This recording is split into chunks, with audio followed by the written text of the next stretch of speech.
Hi, in this video I'm going to be talking about, well, really the topic for this lesson is multiplying polynomials.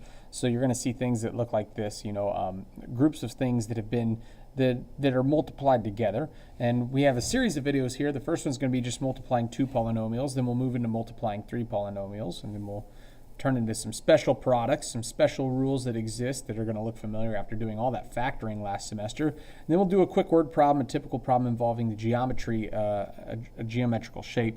And so really, let's get going with the first one here, but that gives you an overview of what we're about to do. If we have two polynomials that are multiplied together, x plus 3, 2x minus 1, both binomials because they have two terms apiece. This is really just a FOIL problem. But before we do FOIL, I just want to point out that if I told you, if I just covered this up and said it was 3 times 2x minus 1, you'd say, well, that's easy. I just need to distribute the 3. And if I covered up the 3 and just left the x, if it just said x times, can you see that? X times 2x plus 1, you'd say that's easy. I just need to distribute the x. And really, FOIL is just that idea expanded out. I'm going to take the x and I'm going to distribute it out to both the 2x and the negative 1. So that's my first step, x times 2x and x times negative 1. So 2x times another x gives me 2x squared. And x times a negative 1 just gives me a negative x. And then I'm going to go through and I'm going to distribute out the 3. I'm going to say, well, if I distribute out the 3 to the 2x and the negative 1, 3 times 2 is 6. So therefore I have 6 x's. And 3 times negative 1 is minus 3. We're going to write our answers in standard form every single time. That's simply a way of saying that I need to write it with the greatest power of x first and then go in decreasing power order. So that's going to be 2x squared. Combined like terms, 6x minus x is plus 5x minus 3. And that's our answer. Here's two polynomials, but you'll notice this time it's just a little bit more complicated, right? And so what we're going to do then is we're just going to distribute out each one of these three things in the first term to the x and the negative 2 in the second term. So I'm going to look at just the negative 2x squared first. I'm going to distribute to both the x and the negative 2. Negative 2x squared times another x raises the power to negative 2x cubed. Negative 2x squared times a negative 2. Negative times a negative is a positive. 2 times 2 is 4, and I have an x squared. So it's plus 4x squared. So now I've distributed out the negative 2x squared.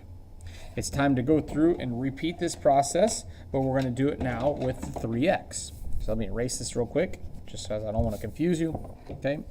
We take the 3x and we distribute it out to both the x and the negative 2. And you can guess we're going to do the same thing with the negative 6 here in just a second.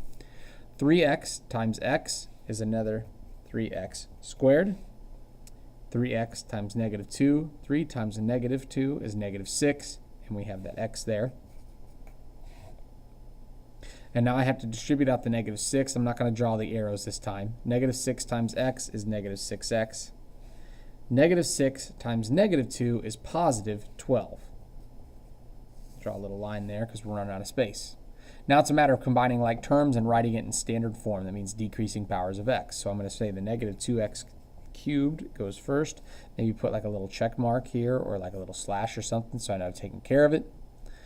4x squared and 3x squared adds up to 7x squareds. Minus 6x minus 6x, which would be minus 12x. And then the plus 12 at the end.